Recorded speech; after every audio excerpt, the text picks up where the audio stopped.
রূপবতী স্ত্রীকে পরপুরুষের সাথে সময় কাটানো অবস্থায় হাতে নাতে ধরে ফেলার জন্য একটা মাস্টার প্ল্যান করেই ফেললাম। আজ নীলাকে বললাম আমি অফিসের কাজে দুদিনের জন্য চিটাগাং যাচ্ছি, বলেই বাসা থেকে বের হলাম। কিন্তু বেশি দূর আর যাইনি। গিয়ে উঠলাম পাশেই একটা হোটেলে। সন্ধ্যা পর্যন্ত সময় কাটাতে হোটেলে না উঠলেও পারতাম, কিন্তু বাইরে ইতস্তত বিক্ষিপ্তভাবে সময় কাটাতে গেলে আমার বাসার আশেপাশের আত্মীয় স্বজন কারো চোখে পড়ে যেতে পারি। আশা করি প্রিয় বন্ধুরা পুরো গল্পটি খুব মনোযোগ সহকারে শুনবেন। তবে গল্পটি শুরু করার পূর্বে আপনাদের নিকট আমার একটি ছোট অনুরোধ, বন্ধুরা আমার চ্যানেলটি সাবস্ক্রাইব করে আমাদের সাথেই থাকুন। নতুন নতুন ভিডিও পেতে বেল বাটনটি ক্লিক করুন। এরকম মজাদার গল্প শুনতে কমেন্ট করুন এবং শেয়ার করে বন্ধুদেরকে শোনানোর সুযোগ করে দেন। ধন্যবাদ। চলুন এবার গল্পটি শুরু করা যাক। তাছাড়া নীলার সাথে যার পরকীয়া চলছে সেও তো দেখে ফেলতে পারে। এটা ভেবে কোনো রিস্ক নিতে চাইলাম না বলেই হোটেলের বন্দোবস্ত। সন্ধ্যা পর্যন্ত থাকলেই হলো। আমি নিশ্চিত আজ সন্ধ্যাতেই নীলা খালি বাসায় ছেলেটিকে ইনভাইট করবেই করবে। ওরা যখন বাসায় ফষ্টিনষ্টি শুরু করবে ঠিক তখনই আমি বাসায় ফিরে গিয়ে হাতে নাতে পাকড়াও করব। নীলা অসাধারণ রূপবতী। গল্প উপন্যাসের নায়িকারাই কেবল অতটা সুন্দরী হতে পারে। আরও ভয়ের কথা হলো যত দিন যাচ্ছে নীলা আরও সুন্দরী হয়ে উঠছে। নীলাকে যে দেখে সেই নীলার রূপে মুগ্ধ হয়ে যায় আমি ঢের বুঝতে পারি। বিয়ের পরে আমার বাসায় বন্ধুমহলের সবার যাতায়াত বেড়ে যায়। আমি বুঝতে পারি এখন তারা আর আগের মতো আমাকে নিয়ে তুচ্ছ-তাচ্ছিল্য করে না। যখন তখন তারা আমার খোঁজে বাসায় চলে আসে। আমি খুব বুঝতে পারি আমার সাথে আসলে তাদের কোনো দরকার নেই। তাদের সব দরকার নীলার সাথে।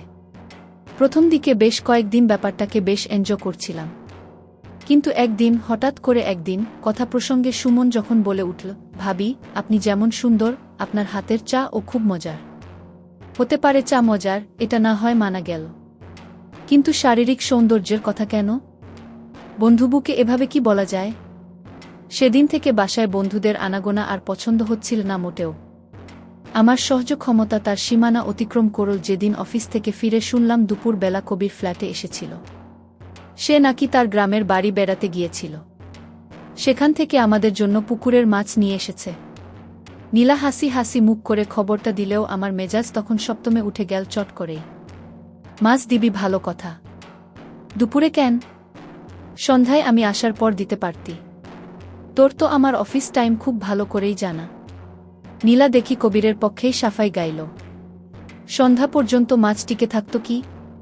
তার প্রশ্ন শুনেও মেজাজ আরও গরম হয়ে গেল। তাকে বললাম দুনিয়াকে অত সহজে নিলে হবে না, পুরুষরা তো আরও জটিল। সে আমার কথা হেসেই উড়িয়ে দিল।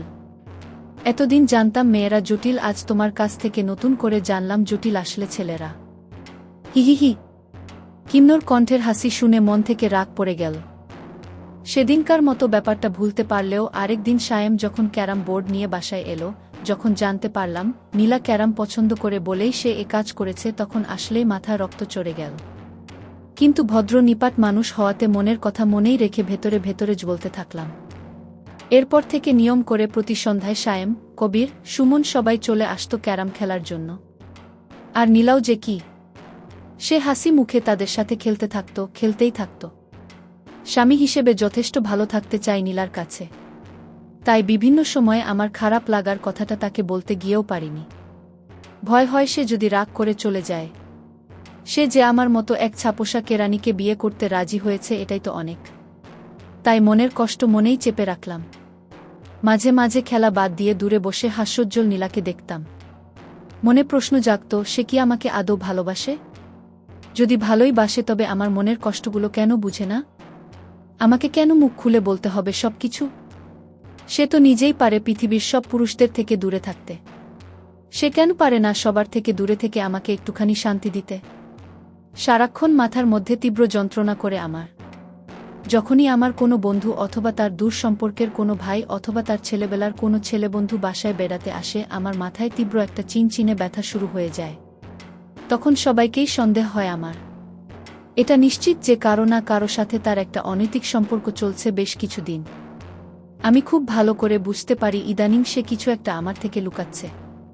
সেদিন বাসায় ফিরে কলিং বেলে চাপ দিয়ে অনেকক্ষণ দাঁড়িয়ে থাকতে হলো। দরজা খুলতে এতটা দেরি কখনো করে না নীলা। দরজা খোলা মাত্র তাই কারণ জিজ্ঞেস করলাম। বুঝলাম বেশ ভ্যাবাচ্চাকা খেয়ে গেছে সে। গোপন কিছু একটা করছিল নির্ঘাত। কি করছিল সে? কেউ কি আমার অবর্তমানে তার সাথে দেখা করতে এসেছিল? কিন্তু বের হবার রাস্তা তো একটাই। তবে নিশ্চয়ই কোথাও লুকিয়ে আছে। সুযোগ পেলে বের হয়ে যাবে। সন্দেহ মনে রেখে অন্য কোনো কাজ করতে ইচ্ছে করে না। রাতে খেতে বসলাম ঠিকই, কিন্তু খাওয়া হলো না। লোকটিকে হতে পারে? কোথায় লুকিয়ে গেল চট করে? রান্নাঘরে গিয়ে খুঁজব নাকি একবার? নাকি ওয়ার্ড্রোবের ভেতরটা দেখব? কিন্তু তাহলে তো নীলার কাছে আমার সন্দেহের ব্যাপারটা স্পষ্ট হয়ে যেতে পারে। তখন খামাখা লজ্জা পাব। পরে দেখা যাবে। তবে চোখ কান খোলা রাখতে হবে। চোখ কান খোলা রেখেও কোনো লাভ হলো না। কোথা থেকে কাউকে বের হতে দেখলাম না। এমনকি নীলা ঘুমিয়ে পড়লে রান্নাঘরে ঢু মেরেও কাউকে পেলাম না। তবে এটা কিন্তু ঠিক বুঝতে পারলাম, নীলা কিছু একটা লুকাচ্ছে আমার থেকে। তার চোখে মুখে অপরাধী অপরাধী একটা ভাব আমার চোখ এড়াতে পারেনি। ব্যাপারটা না বুঝলেই বরং ভালো ছিল। একটুখানি ঘুমাতে পারতাম। নীলা কি লুকাচ্ছে আমার থেকে? নীলার মধ্যে একটা চোর চোর ভাব লক্ষ্য করছি সবসময়। তাই ঘুম হলো না সে রাতে। আসলে রাতের ঘুম আমার একেবারেই হারাম হয়ে গেছে। এর মধ্যে আছে জগতের সব পুরুষ মানুষদের উৎপাত। ঘুমালেও স্বপ্ন দেখি। স্বপ্নের মধ্যেও পুরুষদের আনাগোনা। সেদিন দেখি আমার অফিসের বস আমাকে বলছে, তোমার বুটা কিন্তু খাসা মাল, ওকে একবার পাঠাবে? চিৎকার দিয়ে বসকে চড় মারলাম। মেরেই বুঝতে পারলাম ওটা আসলে স্বপ্ন ছিল। Oh shit! গোটা পৃথিবীটা যদি পুরুষ শূন্য করা যেত! এই জ্বালাটা যে কতটা ভয়ানক তা আমার মতো যারা এই অবস্থায় পড়েছেন তারাই কেবল বুঝতে পারবে। তাই আর এ জ্বালা সইতে পারব না আমি। আজকেই হবে এর দফা রফা। আমার এই গল্প সব পর্ব একসাথে পড়তে আমার আইডিতে ফ্রেন্ড রিকোয়েস্ট দিয়ে একটি বোন। এতটা উত্তেজিত ছিলাম যে খেয়ালই করিনি কখন বাসার সামনে হেঁটে হেঁটে চলে এসেছি। দরজায় হাত রেখেই বুঝতে পারলাম ভেতর থেকে আটকানো না। কী ব্যাপার? আমার একটি ছোট নিশ্চয়ই কেউ এসেছে। আমার চ্যানেলটি সাবস্ক্রাইব করে আমাদের সাথেই থাকুন। নতুন নতুন ভিডিও পেতে বেল বাটনটি ক্লিক করুন। এরকম মজাদার গল্প শুনতে কমেন্ট করুন এবং শেয়ার করে বন্ধুদেরকে শোনানোর সুযোগ করে দেন। ধন্যবাদ।